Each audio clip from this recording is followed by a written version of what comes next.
Ladies and gentlemen, hello, hello, and welcome to a very special episode of Sherm in the Booth. My name is Sherm. You guys are some true Chicagoans for coming out in January. It's snowing outside, it's freezing, and you're at the fucking club at 1 a.m. Boys with the bass, yeah, boys, bass. Who am I talking to right now? You're famous. Free food, free drinks, music, girls. Let's go. Do you like it? Cool. You don't? Goodbye. I'm missing the most important part. Boys with the bass,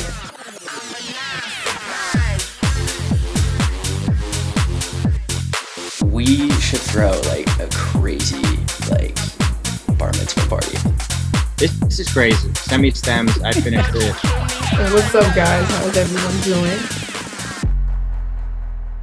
Just wait, you know it kicks in like 3 to 5 seconds afterward. Yo, what's good, everyone, and welcome back to another brand new episode of Sherm in the Booth. I am, of course, your host, Sherm, and you are listening to episode 230, and I could not be more excited to share this interview with you guys today. I am honored to have the established and wildly talented DJ producer who goes by the name of Fetish. We have been crossing paths a lot lately, and it's been so much fun getting to know him. Now, I've actually been a fan for a few years, but he's certainly someone that everyone knows about these days with his impressive sound, lively DJ sets, and incredible content. This interview was filled with valuable topics like building your brand and sound, what it's like to go viral, staying true to yourself, and so much more. I have a lot of respect for Fetish and his relentless effort to better himself and, of course, those around him. Now, enough of me talking, let's get into it right now so you guys can hear his story for yourselves. This is episode 230 with Fetish. Ladies and gentlemen, hello, and welcome to Sherm in the motherfucking booth. And I don't always say in the motherfucking. One, I do because I worked hard for that explicitity. We're 7 years deep into Sherm in the Booth. But two, I motherfucking love this producer we have on today. He goes by the name of Fetish, the one and only, the pink-haired bass house Don, who has been through many different chapters in his career. And I feel like I'm catching you right before a big cornerstone moment, man. I don't know what it is. Maybe you don't either. But it's a pleasure to have you on, brother. I love this, man. Thank you. What an awesome intro. That was epic, bro. That just came out of me. I'm not gonna lie. Let it flow, baby. Let it flow. No, I like it. It was great. I'm a huge fan of you as well. Thank you for the kind words. I love your tunes. I love what you're doing with the pod. We were just talking about how we sort of instantly hit it off, and it was very obvious from our initial meeting that we're both heavy house heads and heavy in the scene for all the reasons that you would want, and that's a good way to get us into the pod. It's a good start for sure. I love it. Dude, you kind of got a voice for this shit, man. Has anyone ever told you to start a podcast? No, I would love to, but I haven't. I like that. Maybe I should. You should. I'll get one up and running. People have been seeing the clips, and it's like we said, you're getting yourself out there, and I really feel like you're a very well-spoken guy. So, Thank you. And you've got great experience on both sides of the industry. We're going to talk about it all today, but first and foremost, I got to tell you, Chicago fucking loves you, man. Have you played here before? So I don't think I've played Chicago. I've flown in for some stuff in the surrounding area, but I've never played. I would love to do that. I would love to make that happen, man. Yeah, let me see what I can do, because I'm obviously like a fan first who's like, just big in the DJ scene here. Been here for about 9 years. Bass house is very big here, right? It's obviously a bit of a niche market, and you definitely transcend and fuse genres together, but I've been hearing your tracks for a long time. My friend Flynn, who goes by Flaninho, is a bass house producer. I'm not sure if you've heard of him, but he was showing me your tracks years ago, like 5 years ago or something. Wow. I love that, man. See, it's crazy. It's already been that long, because I feel like for me, I still feel like I'm just like coming out of the gate running. So it's crazy to even hear like 6 years since I started putting that stuff out. But thank you. That's awesome praise. I'm glad you've been liking the tunes for that long. I'm glad he showed you the tunes. His name sounds super familiar. I feel like we've had discussions maybe on Instagram or something like that. Yeah, I think we have. But that's awesome, man. Thank you. I'm a big fan of of Chicago space and would love to come out there and do some shows. Let's make that happen, you know. For sure. And Yeah. you know you're a good producer when all of a sudden there's like mashups with your tracks out there. And I always like look in, you know, my music library and I just type in Fetish. I have a few Yeah. of your originals, but I have so many of these edits or remixes or mashups with your drops. And I was like, I mean, Jesus, bro, like you're on the USB and you know, as a DJ, there's a big difference between saying a track is sick, like from a DJ or a fan perspective. There's another layer where like a fan like hearts it, favorites it, shares it. And there's a level above all where a DJ goes on Beatport or pays for a DJ pool and puts that shit on Record Box and makes a decision to play it live during a set. And that's when you know, all right, I got good enough music to play live. Yeah, this guy's got the sauce. We got to put him in the Record Box. You know, I know exactly what you mean. That's high praise, bro. Thank you so much. I mean, I love that. I hope it's true. I think it's true. I think I've had some tracks that are fun to play out. I love playing my records out, and that's what I'm aiming at. So yeah, that's great, man. That's great. And you know, I think you have an amazing brand, obviously. I want to ask you about your hair. How long have you had the pink hair, bro? So it started, I think it started during COVID actually, because we were all home, like just working on tunes and just like trapped inside. And I think I think I just dyed it one time pink and I was like, I kind of fucking love this. I think it looks good. It honestly looks really good. Thank you. Yeah, I think it started like right at the beginning of COVID. I was just like, fuck it, I'm keeping it. You know, I love it. Yeah. It makes sense, dude. It fits your music. And you know, of course I did my research, and one thing that stuck about sort of your mantra, at least for me, is Fetish is more than just a name. It embodies a feeling. And I feel like that's what your music encapsulates. But how would you actually describe maybe that feeling? Because, you know, you've been releasing so much music, but you still stay true to this mantra. Yeah, well, I love that. I think it's definitely true. That is my home base. That's what I've tried to make my North Star is, you know, I've talked about it in other places, but when I'm releasing music or deciding what to release or how I'm writing music, it's always been, does it give me that feeling? That's, you know, am I sitting here rocking at my desk like this with bass face going and I close my eyes and I imagine that I'm at like my favorite set, you know, and I'm that 16-year-old kid and I'm just going in, and it's like, if it doesn't have that feeling, either the song's not done or that one's not coming out, or there's something about it that isn't resonating with Fetish. You know, Fetish to me is about that feeling of just freedom of expression, authenticity. It's the driving force behind my dancing when I'm at shows. It's that home base feeling that I had and I really experienced as a kid for the first time going to shows.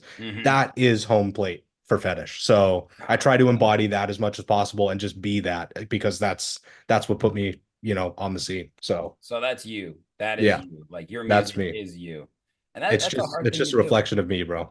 It's a hard thing to do, man. And you know, as a fellow producer, I find myself sometimes struggling to find that sound. And you know, we live in a world where things move so fast. You do need to be putting out music, but you know, one of my friends told me that creativity and maybe specifically production is like the greatest form of procrastination, because we try so hard to be productive with the time we have when you have that time. And you're full-time music, right? Yes, sir. Right. So you're in the studio every day. Every day. Are you inspired every day? Almost every day I can find things to be inspired by. I totally hear what you're saying though. And you know, I am doing this every single day, you know, mostly, you know, a ton of hours every day. But the truth is I've gotten to the place where I've learned to read the cycle a lot better. I think what you're describing is this feeling that there are some days when it's just not inspiring and it's draining and it can be monotonous, or you have writer's block, or you have something else going on in your life that's distracting you, or this tune sounds too much like that. I mean, there's a million ways it can go wrong. I mean, trust me, I'm there in the trenches with you, bro. I feel it. There's a million ways it can go wrong, but there's this bottom understanding and a different understanding of it that I think has helped me with that, which is you're just at the peak of this little trough, you know, like there's just this moment where it's not going well. And that sucks and it's painful and you got to work to get out of it. And maybe that means finding a new sound. Maybe that means taking a day off and stepping away completely. Maybe that means ramming your head against the keyboard for 6 hours. I mean, there's multiple ways out of that mode. You got to find what works for you. But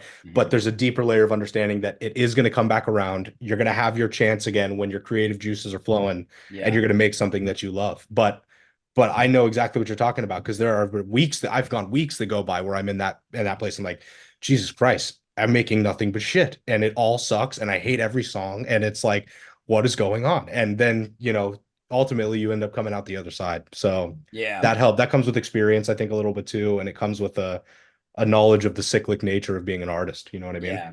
Well said, man. And you were a student at Icon though, correct? Yeah, yeah. I went to Icon.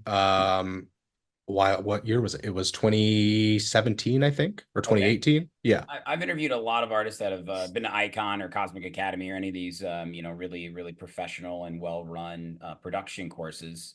Do yeah, they teach you things like this? Because it's not just like, here's how to make a song, right? It's like, here's how to deal with frustrations. Here's the business side of the industry. Here's how to deal with contracts, like all that stuff.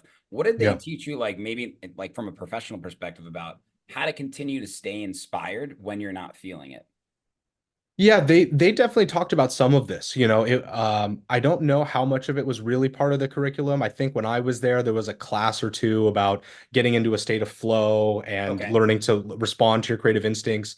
Most of what I'm talking about now is I think actually comes from really experience and hours behind the DAW and people Yeah. who have put in their time and the things that I've tried to regurgitate from artists who are far deeper than I am in the space. People like, that I've looked up to for years, people like Kill the Noise, people like Rez, people like Skrillex, people like, I mean, people that I've seen and do different interviews and different pockets of information. And I really subscribe to so I'm a huge anime person. I'm a total anime fan. I'm a And one of big my Dragon Ball Z guy, dude. I'm right there Oh, with you. let's go. Let's Love it. I go. love that. I subscribe to something called I call it the Uncle Iroh method of wisdom, which is like pool wisdom from every place that you can get it. And a Mm, lot of what I try to, when I've helped myself in the creative process, I think is looking at other artists and watching artists who have been killing it for so long, and seeing what they talk about has really helped me. So in terms of Icon being directly related to that, I'm not sure, but yeah, just find wisdom where you can get it. Find wisdom from other artists, from people in the scene who've been in longer than you. Have the self knowledge and humility and um the self awareness to know what you don't know so that you can learn it.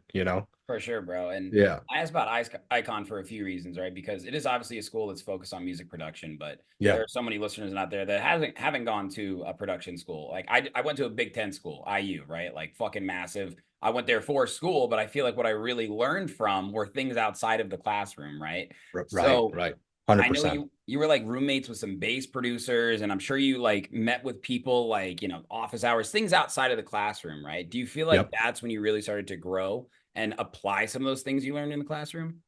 Yeah, 100%. Right. The biggest thing about Icon was that I met my friend Sully, who was an amazing producer and has become one of my really great friends over the years. And Nice. I moved in with him, and his friends were Peekaboo, who, is Matt, JD, Effin, and Sully, and a few of their other friends who are also producers. So that web of collaboration and Wow. music making and doing stuff that's the sauce. Yeah. Totally to your point, it doesn't require a school, it doesn't require fancy education, it doesn't require any of Mhm. that stuff. But I think at least in the early days, it does require collaboration. I think there's no way to improve faster than watching other people who are good at other things do things and you picking up on it. Mhm. So I've tried to maintain that as I go, and I still love collaborating with other artists, but Yeah. especially in the early days, I mean, work with as many people as you can Yeah. and see people using stuff that you're not using and learning tricks that you don't know how to do. That's so valuable. I completely agree. And I Yeah. feel like it's always been a very open and collaborative market, particularly in house music. But I think coming out of COVID, Yeah. we see bass producers that are making house music. We see house producers that are making bass music. And I love bass, bro. Like we all Yeah. started on Skrillex, Scary Monsters, like you alluded to earlier. You know, 100%.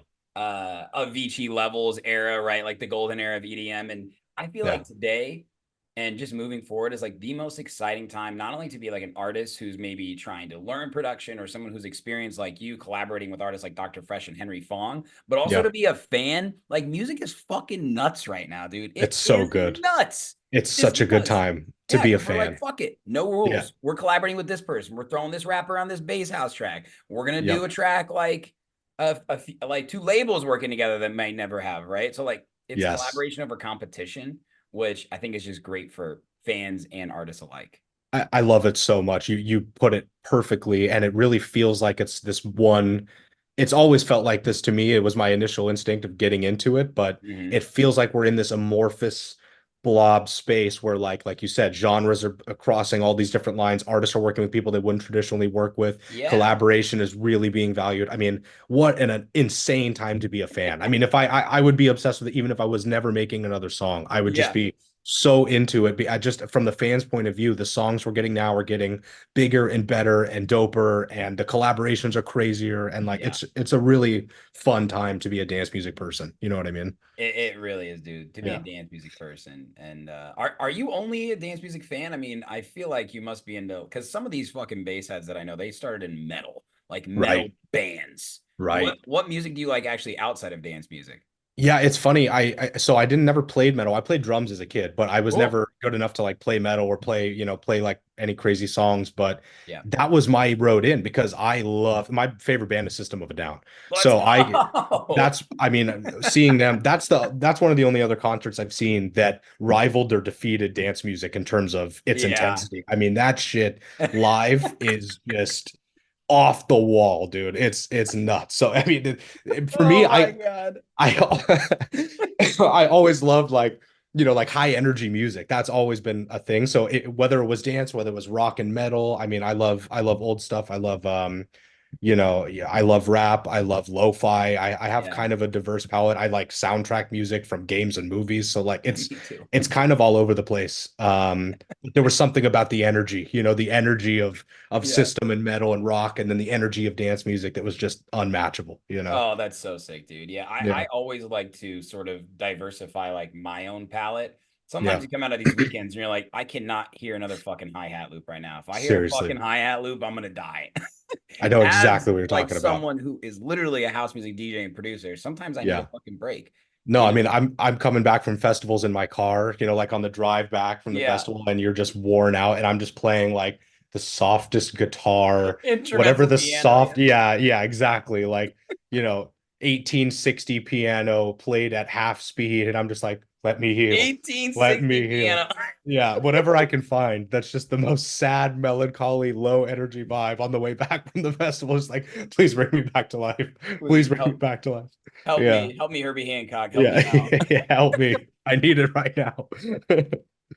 Yeah, it's the I best. feel you on that, but going back to the creativity thing, sometimes that's actually when I feel inspired. Like I don't know Yeah. why, but there's something about musicals. I mean, I know why I love musicals so much because I think that's actually one of the greatest performance arts.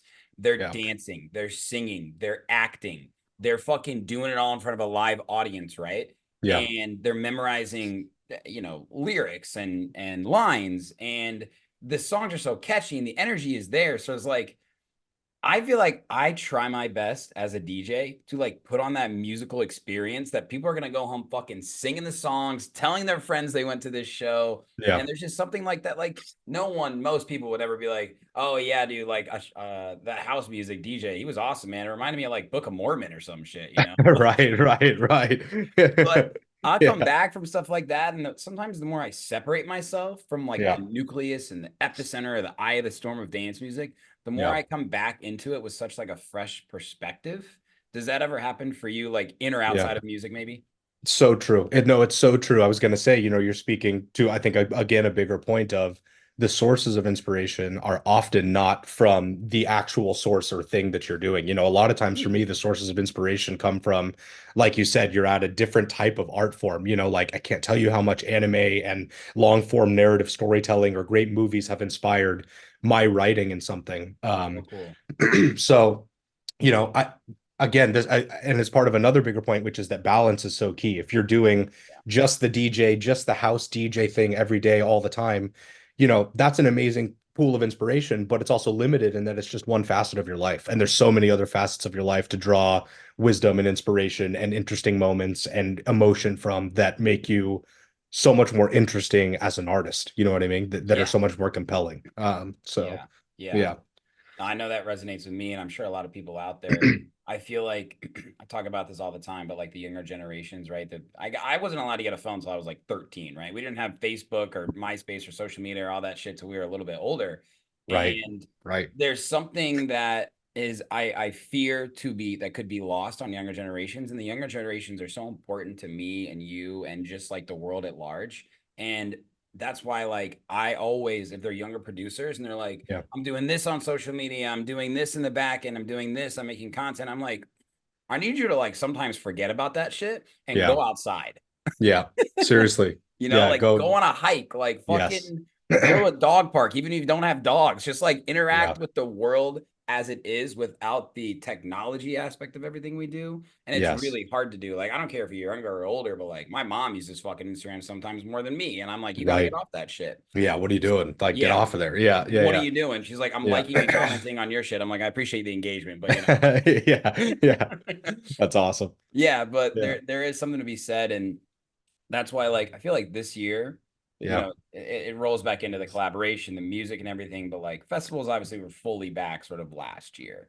Yeah. But the lineups now, the festivals that are doing well, they're doing new things. I mean, you know, always got to show praise to Insomniac with like their day trip festivals, and of course, like Electric Forest, the experience. I Yeah. think that's so important to think about the people who are going, because Yeah. that's what's going to just continue to push everything forward. Because like you and I, like, it starts with one experience. Either it's Yeah. from the music or from the festival or from the show or from somebody they meet. So you just Yeah. have to put yourself in that position. Did you have any early experiences where maybe you went outside your comfort zone, or it wasn't have to be your first EDM show, but something Yeah. that really stuck out to you?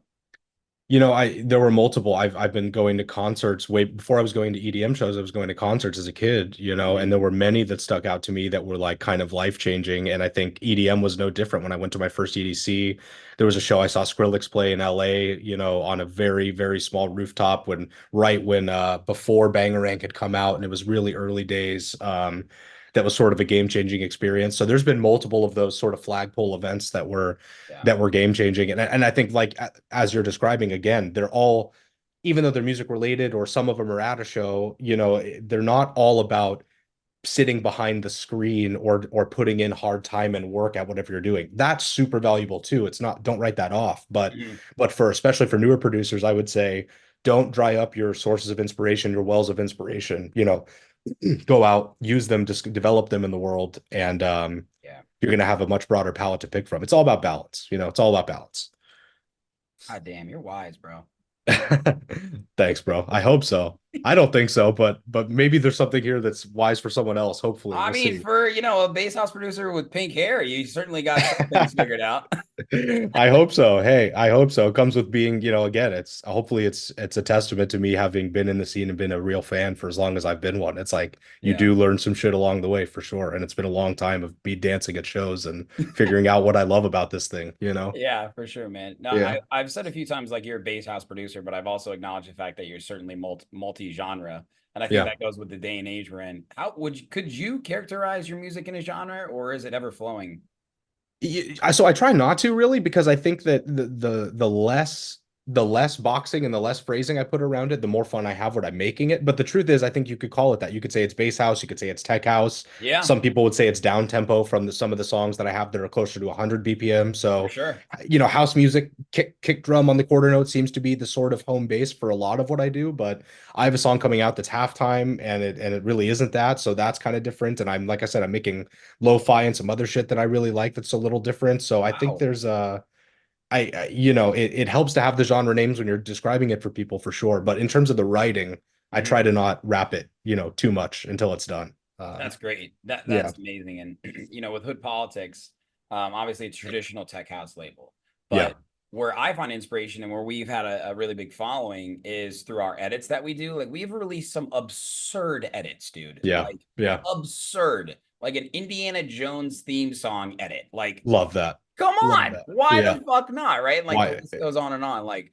obviously rap edits, like throwback EDM edits, but Yeah, I always find, like, when it comes to like defining a genre, I think it's like fuck it all, dude. Like, yeah. literally fuck it all. It's like Miha's like fuck a genre tour, right? Yes, love her. She's Yeah, amazing. she's Yeah, awesome, yeah, right? And that, as a DJ, especially someone who like cut their teeth as an open format DJ in Chicago, loves all types of music, like we mentioned. yeah. Like in Phoenix on Saturday, dude, I just fucking let it rip. like I used to, man, and Yeah. just had so Just much didn't fun. matter. Didn't matter one after the other, just whatever you're feeling in the moment. And Whatever the yeah, energy is, I love whatever the that. energy is. And I think that goes back into like when you start thinking about what type of music am I going to make? And I hear about this word sonic identity all the time. And I think that's Yeah. an important thing to think about when you're building your brand. But I think Yeah. it's equally, if not more important, to always say, go out there and have a good fucking time. Yeah, 100%. And there is real such thing as a sonic identity. Well, first, before I even get into that, just let me Yeah. say your set was super fun. I had a blast at your set. I Thank totally feel that feeling that you're talking about. It was that way. It was just fun and energetic, Yeah. and everyone was there going from one moment to the next. So Yeah. that's so true. And I'm a huge fan of Hood Politics, what you guys are doing with the label. I love that you're doing a branching out from there's a tech house home with Mhm. branches of trees going into other places, I think is fantastic. Thank you. So there's all of that to say first. And the next part is that, yeah, I think there's a real thing to be said for getting a sonic, a technical sonic quality to what you're Yeah. doing. But for Quality. me, yeah, it's a quality and a sample selection thing. And, a lot of that again comes with experience.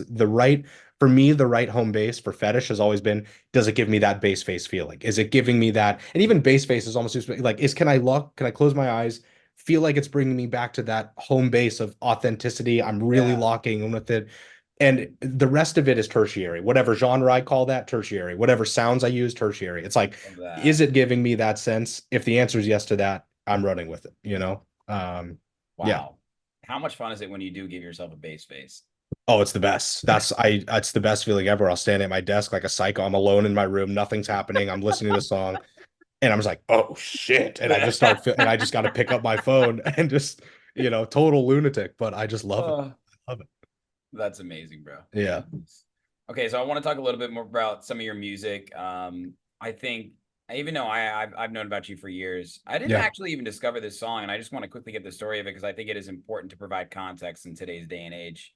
Yeah. Come check this, right? This was a fucking insane song for you, an Yeah. unexpected virality, which is kind of the recipe to success for being viral, which is the double-edged sword of it, so to speak. Yes. But it's got billions of streams, and it was one of the most, if not the most used audio on TikTok in 2023. Yeah, it was of any artist, which is insane. I mean, Any artist, we're talking Taylor Swift, we're talking fucking no, I swear to God, no one on earth has a reel with more audio than Come Check This. It's insane. I cannot, for anyone watching, go on reels and try to find, I can't find it. And it's just like, I would actually love to know if someone points one out and can send it to me. I've looked, there's Bieber tracks that don't have anywhere near as many. wow. There's Taylor Swift songs. I mean, it's insane. I don't know how it happened, but it happened. It's crazy. So sick. It's Jesus. insane. What did Come Check This It's come out on? insane. That was out on that was an independent release and is eventually went over to Big Beat. So it's now with Big Beat Records. That was an independent release, aka a Yep. self-release. Yep. Yep. Let's get into this, man, because this is a hot topic for me personally. Obviously, as an A&R of a record label, I get so many people that hit me up, and it comes off to me. And I used to think like this, like if I don't get my music on a label, I will be unsuccessful as a producer, as a DJ, as an artist. Right. And I literally want to just throw that line at the wall and say, you don't fucking get it then, because you're Yeah. not remembering why you got into this in the first place. It's Yeah. to make music and put out there. And if you can put one smile on somebody's face, then that's a win, right? Yeah. Yeah. Very true. Look at what you did, dude. I mean, what's your opinion on all this? Like, do I need to release on a label? Like, why would I self-release? Like, there's no point to it. I mean, I'm curious to hear your thoughts. Yeah, I mean, it's, again, I think it's who you ask. I certainly don't have all the answers. From my experience, I am a fan of keeping forward momentum and movement and growth happening. And Yeah. again, I philosophically, I have this place of like, I want to contribute a huge amount of music to my catalog and have a huge base of music. I want one of those projects where someone finds a song they like and then they can dive in and have 150 more that they love. And there's like, oh my God, there's so much here. It's like a whole world. Yes, that's the best. Yeah. So, I mean, as far as the label goes in that respect, they're limiting too in a lot of ways. They limit your ability to schedule songs. They limit your returns on songs. If you have something great go off, they limit your ability to control the artwork and other aspects of your project. So, I tend to lean on the side of to handle your own releases, do them independently. It's also the day and age we're in. the labels are not what they once were, and you have all the tools directly at your fingertips as an artist to get artwork, get the song done, put it out into the world, and start posting content. Label's going to do none of that for you any better than you can do it yourself, oftentimes way worse than you can do it yourself. So it's not that it never makes sense to do it if you have good friends and good reasons that this label to believe and to know that this label is going to really get your back, put you on shows. You've got friends that are connected there, and it's about bringing up the team together. All of that's beautiful. There's nothing wrong with going to labels. I know Hood Politics feels that way. At least it did to me when we were hanging out in Miami. Felt like they with the whole squad and the whole party. That there are labels still doing that, and those are the ones that are worth connecting with. Short of those, I would say it's not worth it. Yeah, I agree. And I think it's important, especially as an upcoming artist. I always bring up this panel that I saw with Diplo and ADE, and it was just talking about, he did a one-on-one the day before, and then it was the team behind Diplo. And in both of these, in the one-on-one, he talked about how he did everything on his own. He started Mad Decent on his own. He was his own manager. He was his own agent. He was his own touring manager, right? And he's the first to tell you he's not the best at those things, but he certainly learned what he wants in someone. Yes. And I think that goes so far with a label as well. When you understand what it's like to upload a track into a DSP, right? Just on the back end stuff, pitching your tracks to Spotify, working on cover art, thinking about the rollout. Like I personally, my most streamed track is a self-release track, right? Yep. And I try and not judge my music or anything based on the streams, because that can be a very dark road, of course. Right. So I have had great experiences releasing music on my own. A lot of my first releases was self-release, right? And it's just fun to get your music out there and like see what does well. I've rolled out really all of my tracks in different ways, right? Like my track this year that I released on Hood Politics, Toxic. By the way, speaking of collaboration, this guy is in Istanbul, Turkey, Justin. Love that. Sensei. Shout out to the fucking guy who's sending us demos for months. We signed That's super sick. Tracks. And I go, dude, I fucking love your sound, man. Let's make a track together. And that's rad. Yeah. I was like, fuck it. I'm going to go on a tour and promote this track. Like, I'm going to literally go to different markets I haven't been before. I'm going to go outside my comfort zone, and I'm going to make it about this track.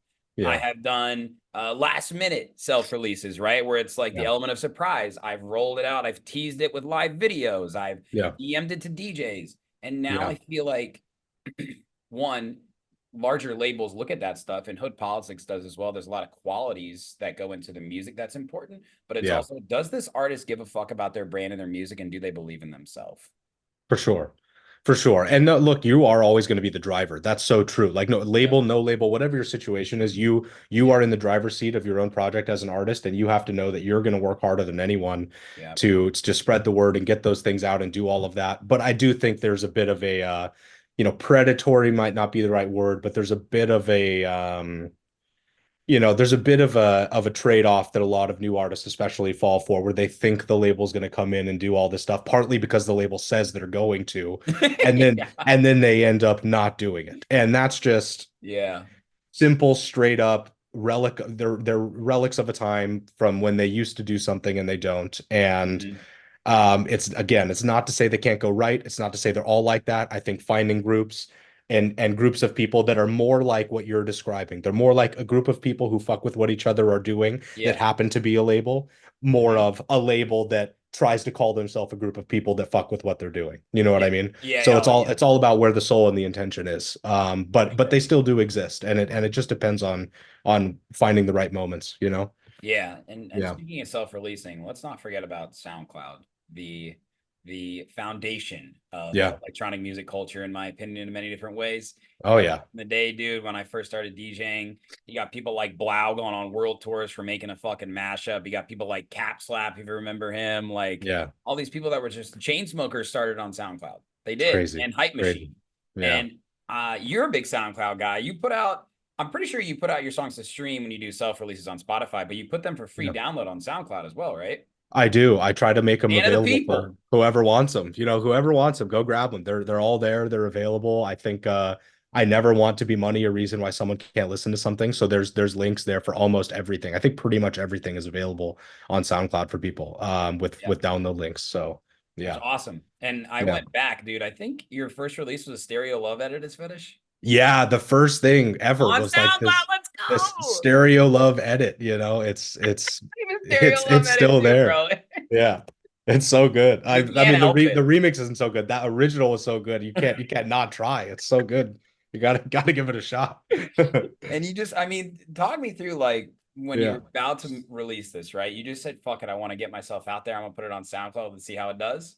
Yeah, I mean, I think at that point the mission was to, I mean, I did have a plan of attack going into my first releases. I waited till I had a little catalog ready. So at the time when I actually dropped the first few remixes and I just put them on SoundCloud, I already had probably 7 or 10 songs that were originals that I knew were done and ready, because what I didn't want to do was just have a song and then no movement or nothing to follow up with. So I gave myself a good period of time in the beginning to sort of get a plan together. Yeah. But then once they were ready, I just started the flow, and I think that was the first one ever. And there's a Yeah. really hardcore fan base out there, especially these days on SoundCloud. I think, no, it's not what it used to be in terms of, the average citizen, so to speak, using it.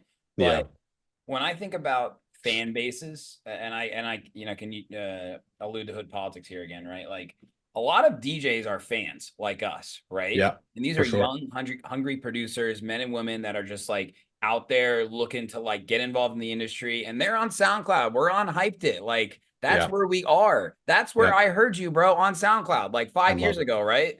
Yeah, And it's that's where it's we so find our true. music. That's where we're gonna like get the music to, because we all want the gems, right? We don't want to play whatever. We don't want to play Beatport Top 10. That doesn't make you stand out at all. Yeah. You Yeah. got to go find these diamonds in the rough. And I feel like SoundCloud still has the potential to launch artists' careers. I Oh, mean, for sure. It's about. Godfather, Oh Godfather. yeah, of course. Yeah, Victor's amazing. He's awesome. Dude, he literally released, I think, 52 tracks on SoundCloud, and it just absolutely exploded him. I mean, he He's credits Hyped It to his career. I credit Hyped It to so many of my fans. I mean, when I Yep. meet these people out in public, dude, I loved your edit on SoundCloud. I discovered this on SoundCloud. And I think it goes right back into artists that are independent. Yeah. Don't be afraid to just like try shit and just start with SoundCloud. Yeah, well, first Victor is one of those guys. He's a dude who's working as hard as any of us to get things moving, and it's working for that reason. He knows how to not only go over the wall, but under it and through it and around it, and make a new wall and climb on that. And he's one of these dudes who knows how to do that, and so but the truth is your SoundCloud is still has potential to be that thing, but I think you kind of have to view it as like the moment we're in is more eyes and more places is good. So use everything at your disposal. Don't lock into just one thing. Don't go like, I'm a TikTok person, I'm doing only TikTok. Yeah. Don't do, hey, I'm just SoundCloud. I think SoundCloud is the best. And that means I'm going to block out everything else that comes, in my line of sight. It's just use all the tools at your disposal. Yeah. Use the apps, use this, sharing music, use the content, whatever you can do to get your stuff in front of people now is kind of the move, I think. Yeah, for sure. At least initially, You need to be available everywhere at any time. Yeah. But on the other side of that coin too, I think one thing I always try and educate people on is each platform has its own following. You know what I mean? Like Apple Music is different than Spotify in terms of usability, in terms of who uses it. Twitter fan bases are different than Instagram fan bases. TikTok is a whole other thing. Even Facebook, YouTube, of course, right? Yeah. So make sure you're available everywhere, but think about, where does my content, and that could be your music, where does it do best, right? For sure. And do your SoundCloud edits do absolutely insane, like Victor, right? Do you get on these Spotify playlists because you have such a unique sound that works with these really dedicated playlisters or whatever it is? Are you an amazing YouTuber that knows that that's the biggest fan base that you can get in front of out there, and you catch fire because you love making this content? Are you on Twitter because you are hilarious with spoken word, right? So think about these things and how you fit into it, but at the same time, be available everywhere all the time. Yeah, and it's not so much about like having to spread yourself so thin that you don't go anywhere. It's more like find the key to all of this is to find authentically at the heart of what you're saying too, is to be able to self-identify what is the thing that you are. What is it that you, about being an artist in your brain state, with your experience and your musical taste and the things that you love, how do you best distribute that pool of whatever you got to share, whatever your thing is that you want to say as an artist, find the right roads for that and disperse it. It's not going to be the same for everyone. Yeah. And I think there's a wisdom to casting a broad net, especially early. But if you have something to say and you know that you've got your own specific story to tell, find those people and then dive deep on those people, you know? Bro, I'm so deep in this with you right now. I feel like I'm on your podcast. Like, I love it. We're on each other's podcast. Same you're really frequency, fucking bro. good at this. Yeah, this is great. Same frequency right now. It's good. I love it. So speaking of like, identifying yourself as an artist, the way that we speak through our music is of course DJing, and you are an awesome DJ. You've also had an amazing career so far. Thank you. I saw recently that one of your goals is to play internationally once a year. Yeah. 2022, you played in India. Last year, you played in Iceland, and then this Yeah. year in Canada.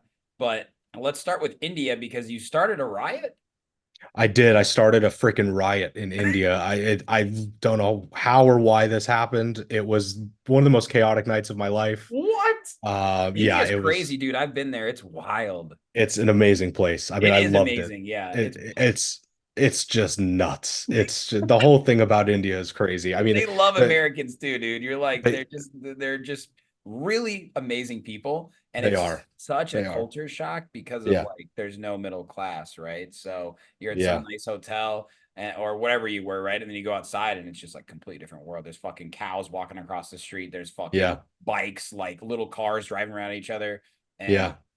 it's almost like they're about to riot. So I got to hear the story though. Yeah, I mean, it was incredible. I played a New Year's show night and I was playing this arena show, and the promoters are, in different places, they're notoriously disorganized. And in this specific event, they oversold the show by about, 3,000 tickets. So we're there. We sold out the whole show. It's a massive arena room and it was super fun.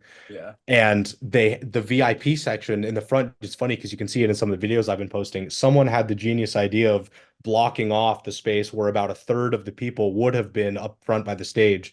They blocked it off with VIP tables and they oversold the show. So I found out about 10 minutes before my set was ending. The guy who runs up on stage is like, dude, we got to get you out of here. They're starting a freaking riot in the back. And I'm seeing people getting shoved against the things and they're starting to come in the back of the door. Like the door is completely useless. It's just like, it started getting really hectic. So they throw a hoodie over my head. They're like, they're mad at you. They're mad at everyone. So they like cover my pink hair. I'm the only person with pink hair in the whole country, basically. So they grab me, throw me off stage. The You're a funniest criminal. part, I'm a criminal. It was my fault, apparently it wasn't, but it was that's how some of them were seeing it. And they get me off stage and the chief of police had come, to like figure out what to do. And he grabs me and goes, I'm so sorry. We got to get you out of here. Thank you for playing. That was amazing. Before we get you up to the green room where it's safe, can you please take a picture with my baby? And I'm just like, what? And his whole family comes over from the side. It's like him and his wife and their two kids. And she throws her like 2-year-old toddler at me. And I'm just like holding this baby and I'm smiling like, okay. And I just like take this photo. And then they're like, okay, now that we've done that, get you up to the green room and go up to safety. And I'm just like, what the fuck is going on? What is happening right now? It was crazy. It was totally insane. Oh my God, Jesus Christ. It was hilarious, bro. It was an unforgettable night and the set was super fun and the people are amazing. Like all the things you describe they're just an awesome place, but it was a chaotic night to say the least. Wow. Okay. Yeah. First international show. Check. Check. That one's off the list. uh I have to just take a deep breath. That was fucking so funny. That's epic, dude. It's actually chaos. Like the way it unfolded is so funny. It's an unforgettable memory, and it's now I'm sad that every time I play internationally, I'm not causing riots. That's my bar. That's my standard. But yeah, Right. yeah. Okay, tell me about Iceland. What's that place like? Iceland was amazing too. Loved it. Totally different. Obviously, it was great. I got to play a 2-day festival, and it's like it's a festival, but not in the way that we're used to here in the States. It's much more like 4 or 5 venues that have different types of bands. So there's everything from indie bands that they've flown out to acoustic and vocalists and singers who are doing, just live performances. I was really kind of the only EDM like house music set act, which was super fun because it kind of got to stand out from what everyone else was sort of doing. I think there may have been a couple, but mine was sort of the only like really like house one that we would describe, at least based out of the States. So cool. It was super fun. Totally new place. They loved it. They got a night of clubbing, which I don't feel like is a very common thing in Reykjavik and Iceland. So I got to bring that to them a little bit. Got some new fans in Iceland. Yeah. Yeah, it was awesome. It was awesome. See, that right there is why they call this a dream job. It's very hard to achieve, Yeah. but when you get paid to travel around the world to do what you love, I mean, that is the essence of it. Like, just Yeah. I've played a lot of out of town shows, but like I mentioned, a lot of this was new markets for me, places that I have been to, and it almost felt like my bachelor party every time I came somewhere. It's like, Yes. oh, Yeah. Sherm's in town. We're going out to dinner. We're getting espresso martinis. We're pre-gaming. We're going to the show. We got We're an going after in. party. Yeah. I'm like, this is amazing. I mean, and so many people, like Denver's a special place to me. I have a lot of friends there and a lot of new fans. And I went to Denver in the beginning of the tour, the end of January, and then I went in mid-April. Yeah. So many of those people that show came, and then people that couldn't come that were friends. So it was just like, dude, Love that. It is I love so that. fulfilling. Like, because I'm just someone who I love my friends. I love my family. Like, that is what life is all about to me, spending time with them. Yeah. And it's so cool, especially some of those people that have been with me since the beginning. Yeah. Just like, I try so hard to practice self-gratitude because no one really knows how hard you're working except yourself. And that's kind of the difficult thing to work in a subjective industry where people can have an opinion on you and your music. But when you go for it and it starts really happening and your people that love you say, you're fucking doing it. I need you to know that you're fucking doing it. It's a great feeling. Yeah, it's the best. No, it's the best. You're preaching to the choir there, bro. 100%. I mean, nothing becomes before the people I care about, my friends, my family, my tribe, my community, now my fans in dance music. And I mean, those things that's where the real inspiration is. That's the stuff that I really, treasure. And it's not to say that, in the work-life balance thing, and people always say you got to go 100%. If you're not doing only this thing all the time, you're not going to make it. And I just think it's so silly because if you don't have your priorities straight about what really inspires you, what really matters at the end of the day, you're not going to be able to do this sustainably because it's too demanding and too crazy and too hectic. And you've really got to be in it with the right priorities in mind. And right is a strong word because everyone's different. Everyone's got to discover what that is for themselves. For me, dance music was always a home to bring those people together. That's what it was. That's what I wanted from Fetish initially, is I started going with this core group of friends that was so much fun, and we all grew and got more friends because of it. And that's how I want to run Fetish. That's how I want it to feel, is that it has very little to do with me. It's about making a home and a place for all these people who want free expression, who want to feel alive and experience bright color and amazing new songs and feel alive together in this place. The music and the surrounding area is what gives us the place and gives us the things to gravitate towards. But really, it's about the people who are just finding their people who are in it and really loving it, and a home for all those people who otherwise felt like they didn't have one. It's so true, man. And I feel like a lot of people talk about community, but it's another thing to build a community and be in that community, because the music industry is changed a lot, obviously, in the past couple of years, right? Like, so many venues went down. A lot of artists couldn't make it through. Some artists have exploded, but still, it's like an sometimes overwhelming amounts, especially in cities like Chicago and LA. Like, could we have more options? Absolutely not. It is ridiculous, right? Like, too many options. Yeah. But I've been talking about this, and I can't believe I keep saying this word. It's so funny because I was literally a communications major. But there are like socioeconomic things to consider in like the world of building communities and dance music, right? Not everybody can afford to go to space if they live, in New York. Not everybody can afford to go to these 3-day festivals. Not everybody can afford to go to these club shows and buy these drinks or whatever it is, right? And I think that's why low alcohol communities and sober communities have really started to pop up and become a lot more popular. And I think that's great. Love that. Yeah. What gets me off my couch these days is when I get to go to an event that's with a community that's about the experience, right? Like, especially if you've been in it for as long of us, right? Like, I love Green Velvet, right? I would go see Green Velvet. I can afford to see Green Velvet, but I've seen Green Velvet like 8 times. It's nothing against Green Velvet, but I'm going to go to the local house music show with somebody who recommended to me, you got to come see this guy. He's got this track. You got to come see this chick, right? Like, there's so many good things going on in Chicago right now where people are getting their first headline shows. And I just think that's what's really special right now, but Yeah. also probably a little intimidating because I think some people think they got to get those big shows Right. in order to grow and explode. But it starts with the community, man. It really Yeah. does. Like, Yeah. someone I've used an example, and who I always talk about is Bijou, right? Like, that's the guru of G House, bro. Like, Right. that guy's been Right. in the game, and he's bigger than he's ever been because he built a community over all these years, right? He's out there in Right. the Right. motherfucking streets, like Yeah. talking to people. Every producer knows him on a personal level. Like, he goes above and beyond to do relationship development, not because like it's good for the brand. Yes, it is, right? But like Yeah. he legitimately loves this industry, and I think that is what's most special about people like him and labels like D&D. I know you've released on as well. Yeah, yeah, D&D is awesome. Obviously, Bijou is awesome. He's been killing it for so long, and I think part of that is what you said. It comes with time. Building community and fostering those relationships comes with time. But there's no time like today. If you're a new artist or a new producer, or really anywhere along your path, start doing that as soon as you can. I've made I'm using this thing called Lalo as something I push a lot on my pages Yes. and try to get people involved with. It's amazing, and it's the most.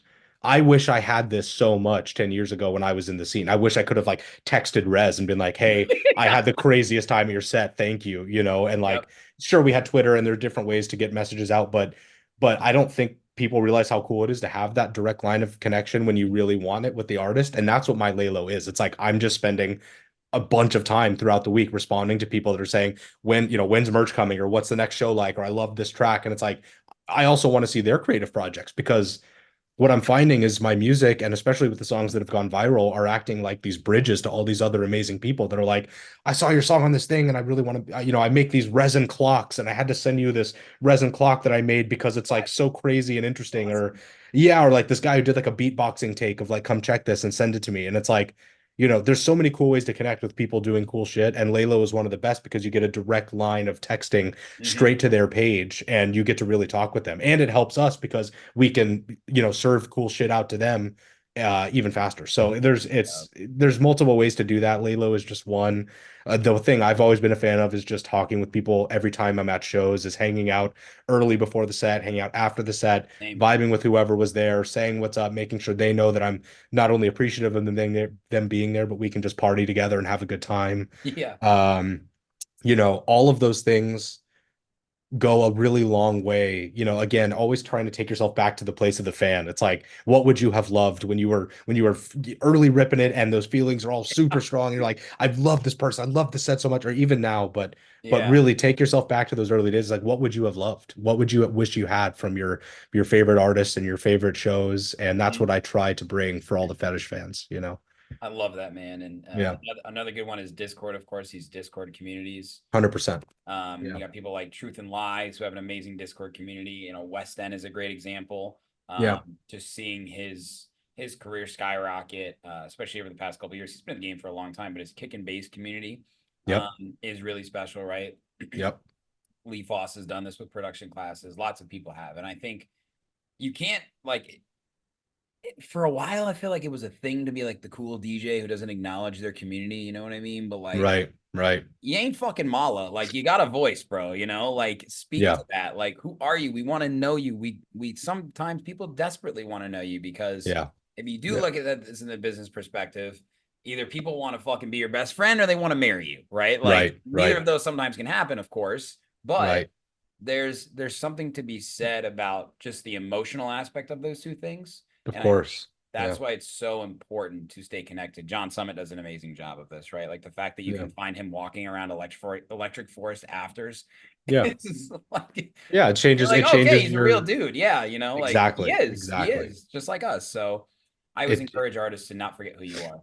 Yeah, it changes your perspective when you see people being real and in those moments, and it shows you that we're all just, people at the end of the day, and all we really want. We're in an age, especially now, that everyone's craving connection, intimacy, more direct authenticity online and in other places. And I really try to be the same me in every place I can be. The me that you're seeing who's a psycho at the shows and dancing like a maniac and enjoying it is the real me. And it's the same me you're going to find in my post online. And it's the same me you're going to see in my songs when I'm feeling my bass face and going at it. It's the same me I'm going to bring to the fans when I'm meeting them. And it's like that, being that same person across all dimensions is a good way to not only just be yourself and be free of any thought that you're doing something that isn't authentic and fun, but also show up for the people that are there to support you and show them that you're real and you mean something, So that, true, man. yeah. So true, bro. It's like Yeah. the tale is old as time. Like it's easier to tell the truth than to lie. Yeah. Right. Yep. And that just goes along 100%. with being yourself because too often, and I'm sure there are people that we both know where you love them on social media, you meet them in person, you're like, that person was Yeah. not who I thought they were going to be. That is Yeah. hard to actually do.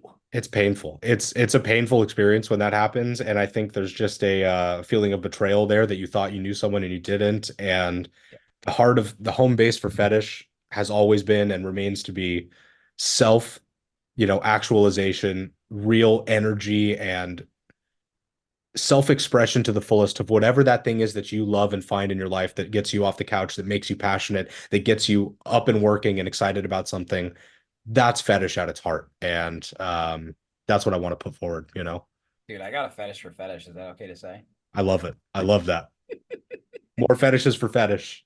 I can't be the first person to say that. No, I love it. I love it though. We need stack them up. Stack them up, baby. It's amazing, dude. This has been so much fun. What would just be some advice that you have? I know you've given so much great advice, and I appreciate that, you being vulnerable and open.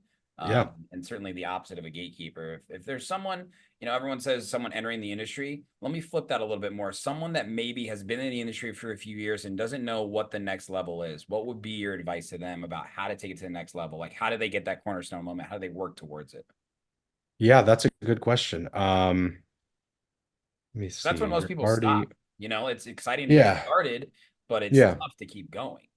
Yeah, I think being able again to develop a sense of self-awareness and be able to take a step back from your project and say, what are the areas that might turn people off from what I'm doing? What are the things that I'm doing that aren't authentic to me, that's making it not as fun, and that's reflecting, if one way to look at like, your content or your social presence or anything like that is to say like, well, it's not good and people aren't liking me. Okay, but the right way to think of it is like, maybe you're not having fun doing it, and that's not translating to the people that otherwise would really fuck with you because you're not enjoying it. So how can you make that more authentic or fun for you to do so that it feels that way, And same with your sound. Like don't chase, if you've had your moments getting off the ground and you're up and running, don't chase what you think are the projects that are doing the cool thing at the time. Don't chase what you think the sound is going to be in a year.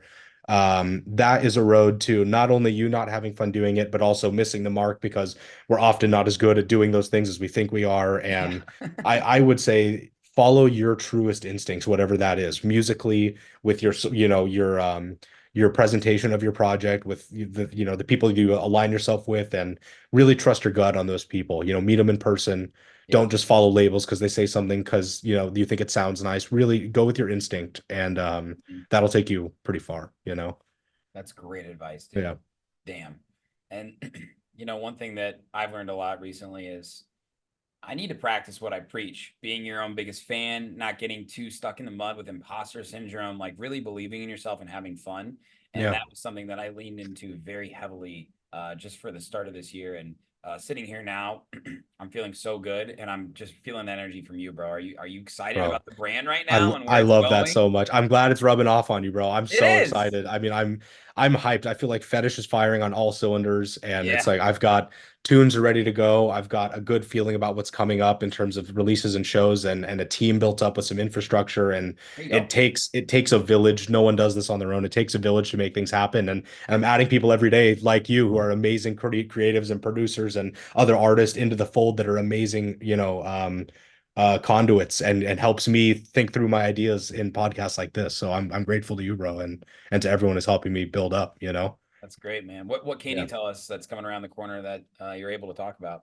So I just announced 2 shows, which I'm super hyped for. One is at Academy with Nostalgics on May 25th. I'm playing that, so you should come through. I don't know if you're around, but come through for that. That'd be awesome. Wow, that's big. Let's go. It'd be fun. She's amazing. I love her. Her project's unbelievable. She's the sweetest person. So I can't wait to play that show with her, which will be super dope. And then I play also in Canada on August 9th. I'm playing in I think it's in Alberta on the Friday. So I'll be there too for anyone's around. Show, first of the Let's year. go. That's the one. Dude, Canadians go fucking hard. I'm excited. I've never played Canada. I'm really, really hyped to go. It's gonna be awesome. I haven't played Canada either. I'm dying to. Yeah. It's definitely on the bucket list for me, but I know so many Canadians, and it's Yeah. isn't it crazy the difference between Western and Eastern Canada? Oh yeah. Oh yeah. No, people, part of the fun of dance music is that it's this melting pot for people from all over the world to Yeah. come show how crazy and fun they are in different ways. And it's so fun. It's awesome.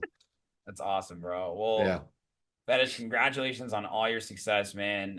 You've got a fan here and many more in Chicago, and it's Love awesome to hear about your growth, and you deserve everything coming your way, bro. I want to give you your flowers. So keep it up, Wow. keep Yeah. inspiring, and the love is real, bro, for real.